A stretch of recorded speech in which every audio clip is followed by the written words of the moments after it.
And you just said, that's why I'm Catholic. So this question is actually about a little bit about being Catholic. It says, should a Catholic marry a non-Catholic? Or is it necessary to be of the same faith as your spouse? It is not necessary.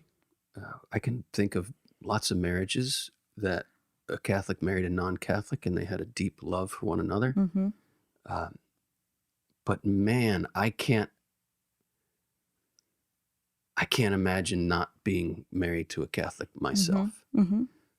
There will be obstacles. There will be struggles. There will be certain limits to the intimacy you can have. There will be certain limits to sharing your heart with the other. There will be struggles in raising the children. When there are conflicts in faith between spouses, that does paint the marriage with a certain color, right? Mm-hmm.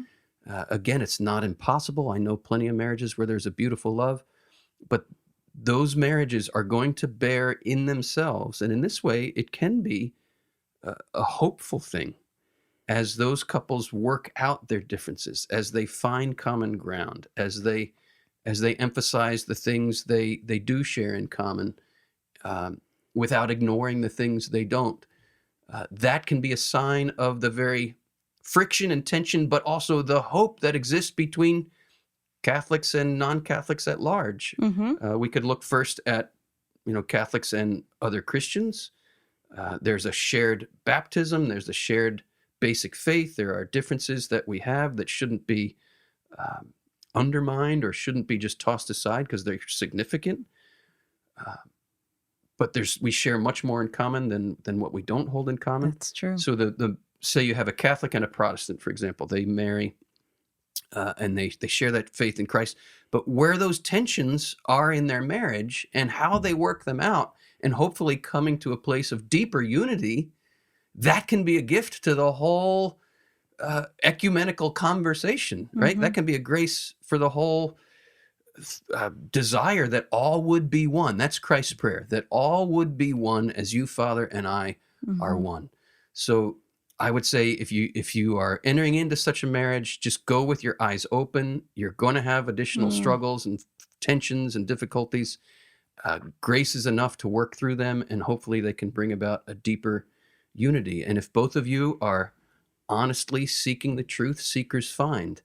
And so there's hope in there. There's struggle, but hope. Mm-hmm. That's how I would put it. What about you, Wendy? What are your thoughts? Yeah, I think one of the things that, podcasting for people who are interested in matters of faith, we kind of can assume that our listeners are on that journey of growth in faith, because why would they be listening? But many of you, just like us, have people you love who are dear to you who don't appear to be on that journey in the same way, don't seem to place a high value on having been given the gift of Catholic faith, if they, indeed are baptized Catholics.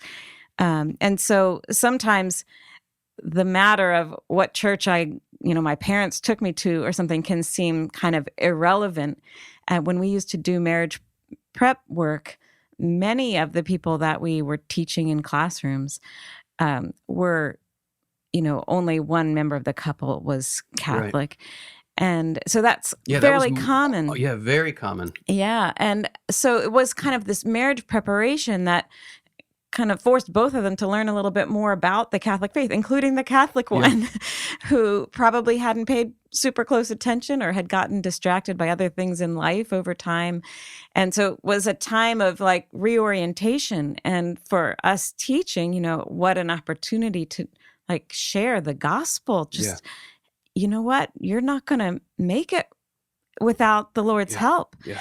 And let's talk about that. And let's talk about why sacraments. What is God all about? What is faith? Why do I want him in my life? Why do I want him in my marriage? Yeah. And why be married? What is God, what is God's purpose in all of that? So it's a beautiful opportunity to really reflect when you're making such a life-changing decision as to be married. And I have to trust the Lord knows what he's doing. Sometimes it can seem sort of maybe to parents of a child who's wanting to marry someone who's not Catholic, it can cause, a lot of disappointment or anguish. And yet, if you open that up to the Lord, he may be doing something wonderful. This kind of relates to our last question about trusting that God Yes. is all powerful and does bring good out of all things. Even what you were saying about the Lord's desire that we would all be one, his whole church. So there's a lot going on in people's lives, and marriage is the time of entering into marriage is a time of, and incredible graces are Yes. available Yes. there. So I would just encourage people who are thinking about this, if your faith is important to you, um, let that be present then in all your relationships to some degree, and especially in any dating and courtship, that it would be open and that it would be, a treasure that to be honored and revered and loved by Yeah. the person that's going to love you for your life. And so, yes, it could be a non-Catholic if that's what the Lord is doing in your life.